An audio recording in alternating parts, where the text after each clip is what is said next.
Hey, I'm Mike DiMella here at CHARLESGATE, and I'm here with Devin from CrossCountry Mortgage, and we're excited to have a conversation about the market. Thanks for having me, Mike. It's a crazy market. Happy to be here. Awesome, fantastic. Looking forward to the conversation.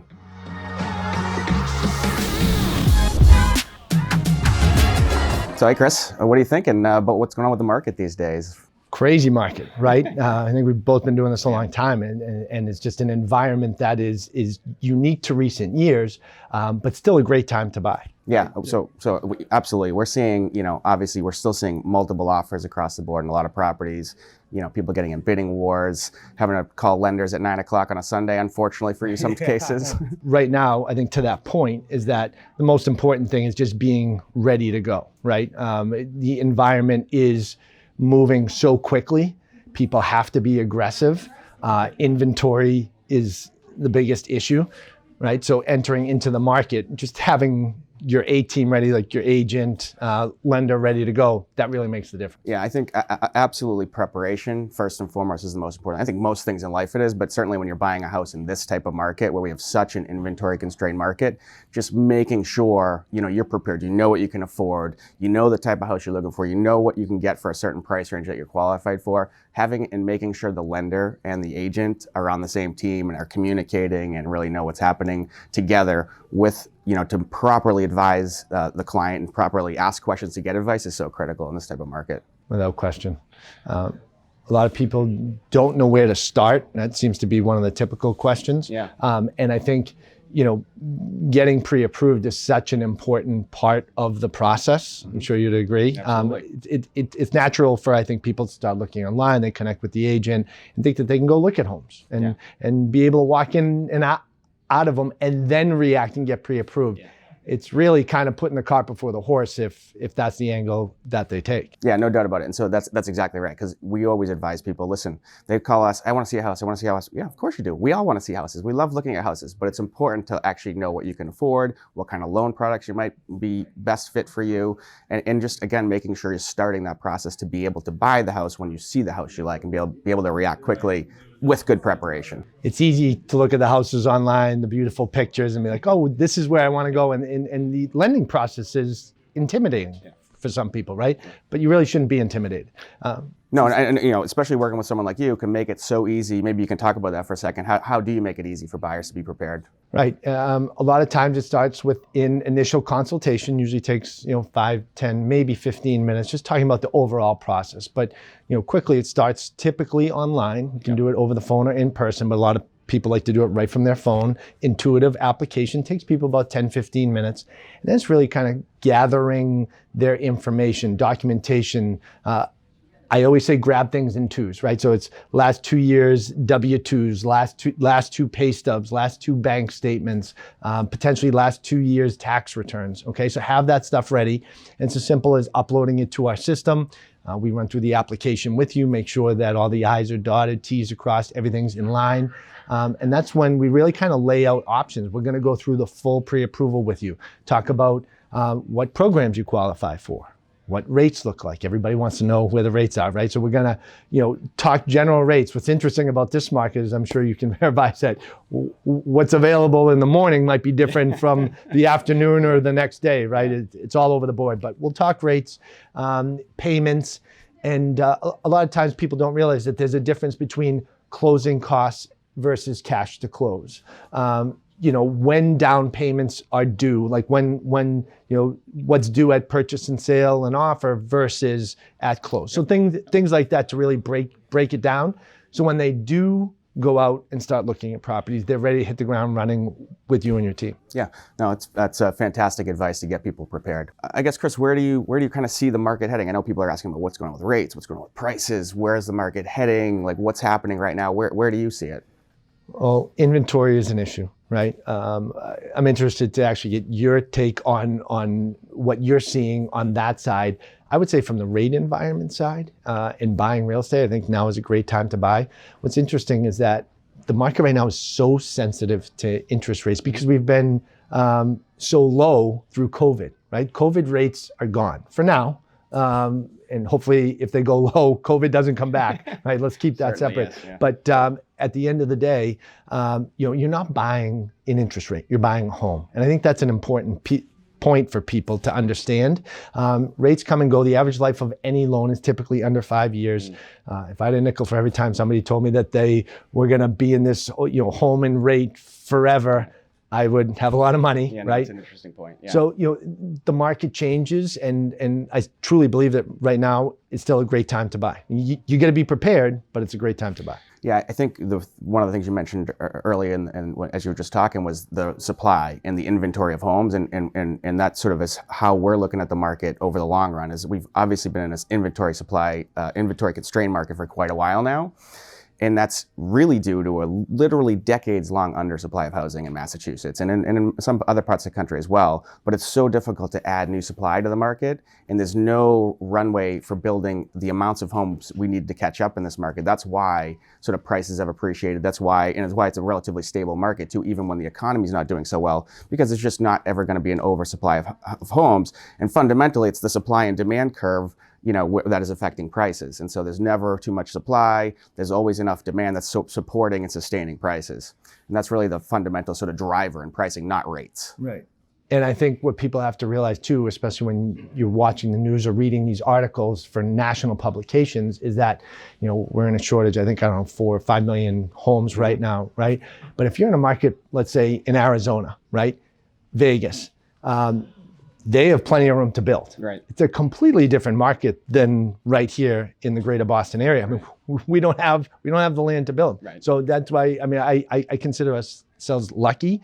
The location to the water, the hospitals, the financial institutions, the universities, the culture. It's such a great city with so much value that, yes, we're going to have our ups and downs, but our values are truly going to hold here locally. Yeah, without a doubt. I mean, we have ultimately buying a home is a lifestyle, is a personal decision. It's not about, like you said, buying a rate or even really the price. It's about finding the right fit for you. And what is amazing about this part of the country, in Massachusetts and Boston area, so specifically, is you have all those amenities, the cultural amenities you just mentioned, the geographic amenities, just the sort of activity and sort of the joy of living here is why it's so desirable. It will always be a desirable place to live. And that's why, we foresee the market continuing to appreciate. I think the rate of appreciation will slow down a little bit. Just prices have appreciated, pretty high, and the rates are going up a little bit. So it's going to slow down the appreciation, but it's still ultimately a great sort of long-term place to buy, own, and live. And so that's the way we're advising buyers right now to sort of think about that as a lifestyle choice. Do you see a bubble coming?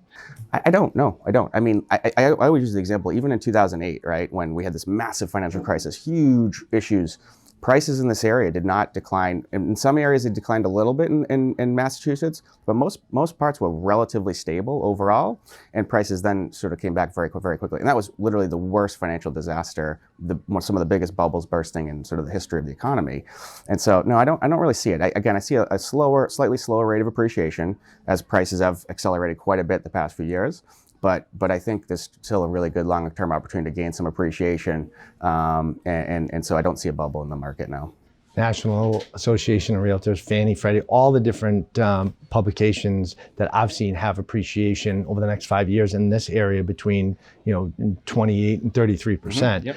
So for that person out there that's worried about the bubble, I don't think it's happening. Completely different environment than 2008, 2009. 100% different, 100% different. And that was what I would perceive or say as the worst case scenario.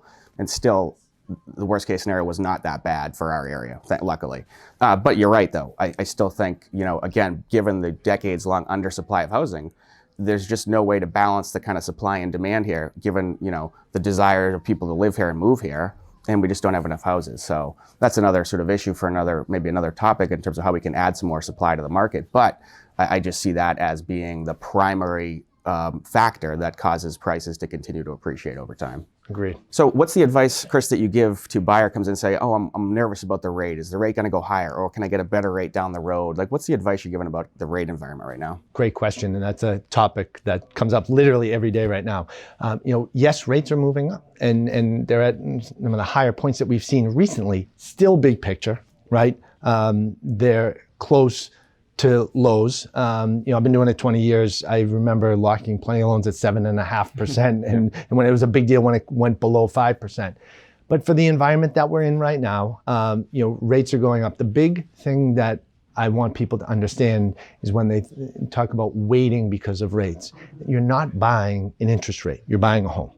And a lot of first-time home buyers specifically don't understand that you can refinance. So there's opportunity if rates go down to refinance, but with inflation being such a major story right now, real estate is a great way to hedge against that, right? And interest rates are going up, but they will come down. And you don't want to miss out on that appreciation, on the equity, on being able to call a place your home, right? I think that's a major piece that people don't realize. You don't focus on the rate. Yeah, and you mentioned sort of real estate as a hedge against inflation, and a lot of people don't understand why that is. And the factor is once you have a rate, you're locked in, your payment stays the same, even as the house value appreciates. Correct. So you have the same payment, whereas if you were renting, let's say, you're generally, the rents are going up with inflation and with as the whole market goes up in value, your rents are going to go up, but your mortgage payment, if you buy a home, stays the same. And I don't talk rent much in my world, but from what I hear, rents are going up here in the Boston area for sure. Yeah, in a big way, and they have appreciated quite a bit, and we expect that to continue to appreciate, and rents continue to go up as well over time, quite a bit here. Chris, where do you see mortgage rates headed? Great question, and I wish I had the crystal ball. I don't. What I will tell you is that the forecast is that we're going to short term probably continue to see them creep up a bit, but we are getting very close to an inverted yield curve. An inverted yield curve is looking at the 2-year bond and the 10-year bond. When investors are getting nervous about what's ahead, the 10-year starts to flatten. When that happens, when the 2-year crosses the 10-year, the last 7 times this has happened, we've gone into a recession.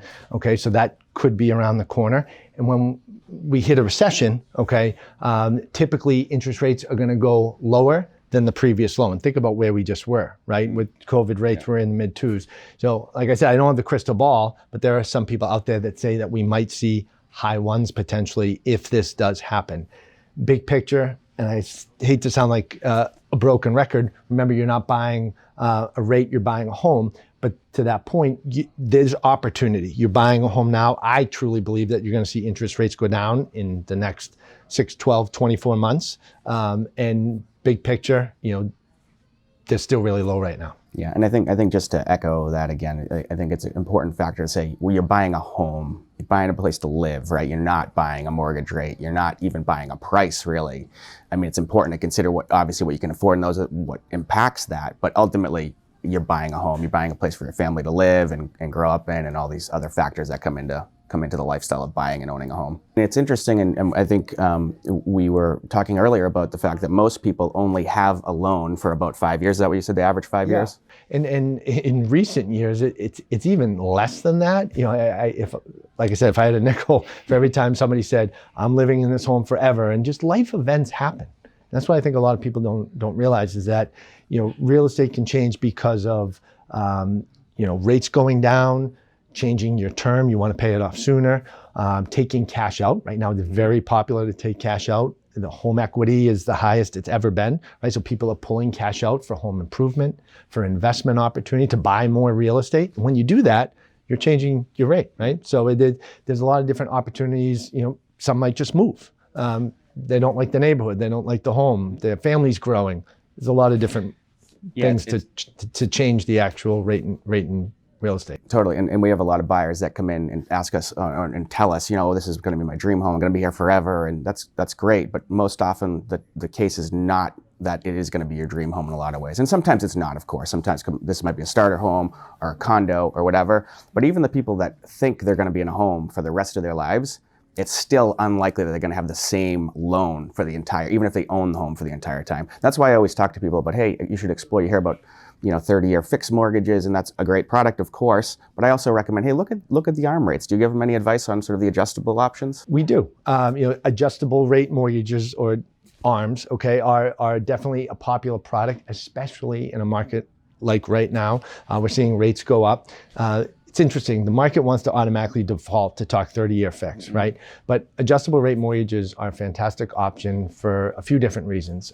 They come in different increments of locking. So, a 3-year, a 5-year, 7, 10 are your most common adjustable rates. I'm a big fan of the 7-year arm. That's a lot of time, okay? So for example, a 30-year fixed, I'm making up numbers, but if you're locked in at, let's say 4.5, you're locked in for 30 years with a fixed rate, fixed payment. On a 7-year adjustable rate mortgage, you would be locked in for 7 years. And once again, I'm not quoting rates, just giving an example here. If the 30-year fixed is at 4.5, the 7-year adjustable might be at, like, let's say 3.5, 3.75. So there's a significant advantage to that payment. Like we said before, the average life of any loan is typically under 5 years. Okay, it's a great option for many. You can use that cash to do other things. One of the things that people think about is that, oh, when I come out of that locked term, my rate's going to skyrocket. That is not necessarily the case. We've seen many ARMs actually go down after it came out of that first initial period. And in my 20-year career, I've never seen anybody's rate skyrocket when it came out of that time frame. So adjustable rate mortgages are a fantastic option for many, typically for people with larger down payments. So 20% or greater with the lower down payment, you're probably going to stick to the fix.